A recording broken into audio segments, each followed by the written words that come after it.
عليكم أصدقائي، راح أعزف لكم أغنية حلوة يا البغدادية يما عيون العسلية.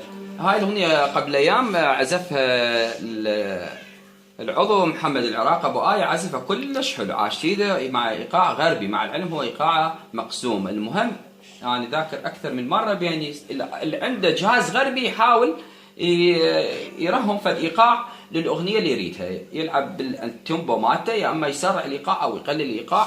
ودائما الإيقاع الأورج الغربي، الإيقاع الديسكو أو